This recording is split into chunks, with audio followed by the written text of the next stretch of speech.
Hey, friends. Hey, family. Thank you so much for tuning in for another episode of Illuminate. We're in a beautiful new place. Check that out. Gorgeous.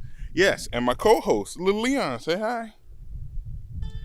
Yeah, he's got more important things to do, but today we're going to be looking in the conflict of old God versus new God. Mm-hmm.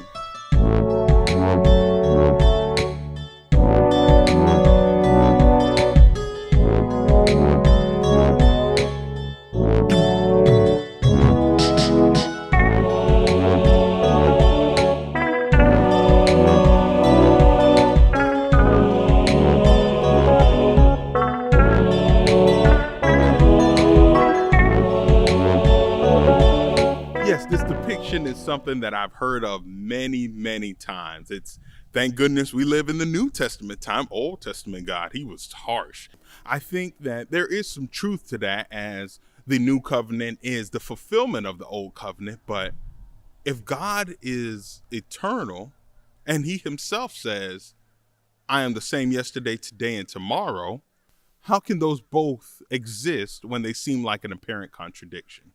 That's what I wanted to take a look at today. First off, I believe the biggest issue with this comes in the understanding of what mercy and justice is. For instance, me swatting my son out of the way of a coming truck might seem for him a punishment, when in actuality, it's me preventing him of harm. I didn't do it in spite of my love for him. I actually did it because of my love for him.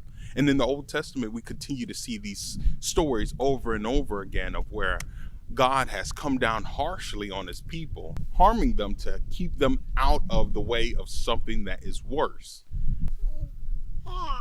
Yeah, amen.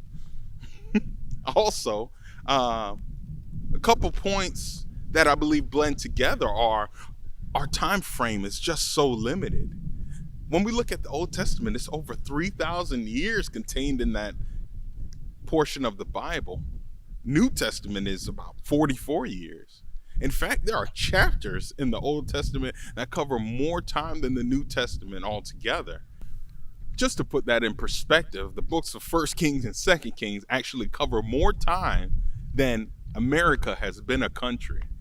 Now think about that. That's 2 books. So we get a snapshot of millennia as opposed to being able to see the day-to-day occurrences in these countries.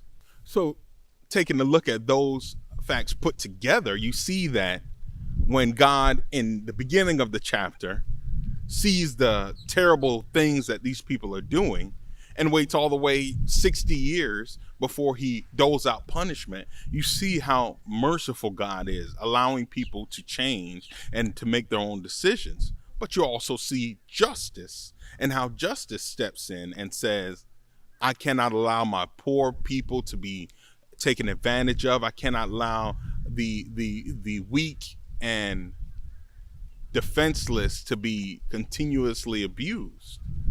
So God has not changed. Our understanding and our vision is limited. So how does that deal with now?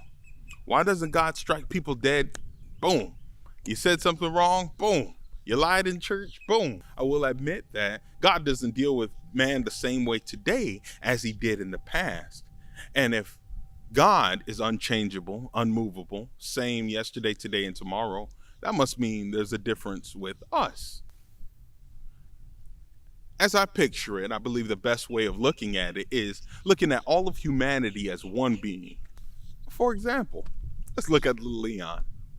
My relationship with him, I believe, illustrates God's relationship with us. In the beginning, little Leon was helpless, similar to how God was with Adam and Eve in the garden. They were helpless. Most of that time was building relationship and nurturing. I look at my little guy in the face and I say, hey, I'm your daddy. Who's daddy? He still doesn't have that one down pat. But as he gets a little older and he can make his own decision, then I will come in order to correct his path. That might mean speaking to, and that might mean I'm going to have to whoop him.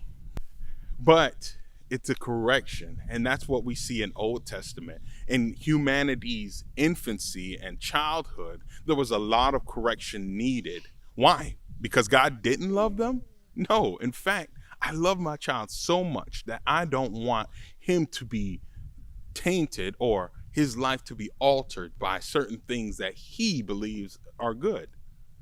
As he gets older, teenage years, I'm going to stand back a little more. I'm going to allow him to make his own decisions. I'm going to allow him to grow. Put Lord into his life and hope that these seeds will grow into trees in his life. And as he becomes an adult, it's a lot more hands off. I'm here for him. I speak to him. I have conversations with him and guide him. But no longer am I the dad that would pop you to get you away from something or pop you to stop you from talking back to your mother. I am the father now that has a relationship with you and wants to reason with you on adult terms. And I believe that that parallels very closely to what the Bible is. It's a relationship with God and mankind. I'm grateful for it. Mm-hmm. Now, this doesn't necessarily cover what happens in each and every person's individual life, of course, but it gives an idea of God's plan for us all and even the roles that we play in our lives and how we reflect God in them. Hey, I love you. Leon loves you. Be blessed.